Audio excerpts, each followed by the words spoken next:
સુરત શહેરમાં સસ્તા ભાવે ડિજિટલ કરન્સી યુએસડીટી અપાવવાની લાલચ આપીને ₹7,77,000ની લૂંટ. સુરતના અડાજણ વિસ્તારમાં સોનગઢના એક વેપારી સાથે ફિલ્મી ઢબે લૂંટની ઘટના બની. ડિજિટલ કરન્સી ખરીદવા આવેલા વેપારીને વિશ્વાસમાં લઈ સ્વિફ્ટ ગાડીમાં બેસાડીને લાખો રૂપિયા પડાવી લીધા. આરોપીઓએ ખૂબ જ વ્યવસ્થિત પ્લાનિંગ સાથે આ લૂંટને અંજામ આપ્યો. લાલચ આપીને બોલાવ્યા. ફરિયાદી અબ્દુલ વાહિદ મુલ્લાને સસ્તા ભાવે કરન્સી આપવાનું કહી સુરત બોલાવવામાં આવ્યા. ગાડીમાં જ રોકડની ગણતરી કરવામાં આવી.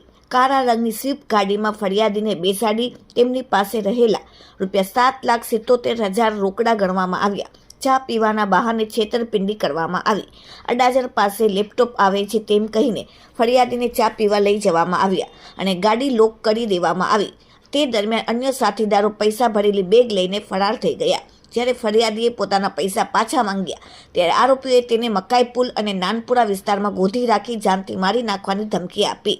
ફરિયાદીના ફોનમાંથી ગાડીના ફોટા અને અન્ય પુરાવા પર બળજબરીથી ડિલીટ કરી દેવામાં આવ્યા. રાંદેર પોલીસે આ મામલે ગુનો નોંધીને તપાસ શરૂ કરી છે.